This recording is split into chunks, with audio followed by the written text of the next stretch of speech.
There's no point in investing millions of rupees on the best of the breed antivirus or the EDRs when you have these backdoors open. So the steps has to cascade across the board, right? Then the architecture and configuration.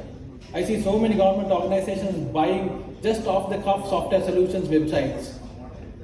No focus on whether even they adhere to standards like OWASP.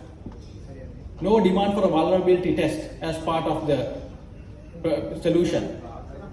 Right? And CERT could do a double verification. So architecture and configuration, have you ever, when you even do up a POC or RFP, where do we put the security implications? The fact that we want to see the CI/CD pipelines, the DevSecOps practice that they use. None. So vulnerability management is key. Again, it shouldn't be an annual thing, it has to be a practice. And engagement and training. How would our employees know what is phishing, what is a legitimate mail versus an unlegitimate mail? Unless we take serious aspect of telling them engagement and telling them this is how to identify it. And also technology has to come in. Now today's email systems has its own information protection systems. Information rights management, IRM. Today I can send an email with a do not forward. That cannot go out of my domain. I can have a do not reply, right? I can have a do not print. These are all part of cybersecurity also. Information security is a subset of cybersecurity. And the supply chain security, again, as I said, whether it be vendors, your partners, your support staff, all of this has to be regulated and checked on. Identity and access management, again, I see so many people leaving organizations. Their logins are still on line of business applications. They still have access to reports. I can tell you that I used to also get some reports after going even. I had to tell them to take off my name on certain incidents. So whether you have, WhatsApp groups or whatever, this is where it has to cascade. This is information. On the exit interview, you need to ensure you look at your asset management and look at the access management. Do you have information classification on your data? All of this will ensure if there's a cyber attack that you can minimize the threat. Minimize the threat landscape, or as we call the threat layer that they can attack on, right? And also red teaming simulations.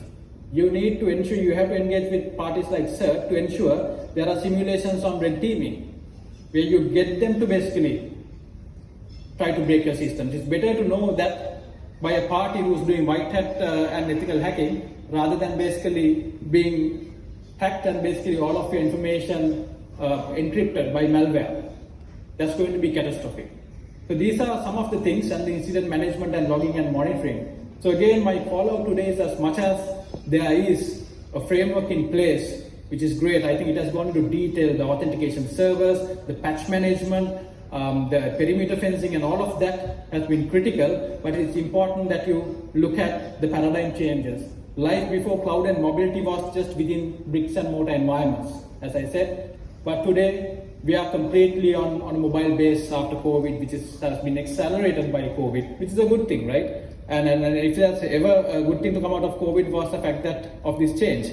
But if we don't move on this shift from a perception of locking down your perimeter fencing from a perspective of organization towards thinking more on a mobile and a point of view of a scattered environment, you will have significant repercussions. And today, that's why there's something called the SASSY Architecture, Secure Access Service Edge. It doesn't matter where you connect. Today on the private sector, that's where we are going to. We are going to take off all our firewalls that's on your on-premise. Everything is going to go onto the cloud. It doesn't matter where our employees are going to connect. We are going to ensure that we are going to have the security at the edge covering it. So we wouldn't even need VPNs of the likes, for example, in the future. We won't need MPLS architecture. So there's a significant cost reduction as much as significant advantages that you can get.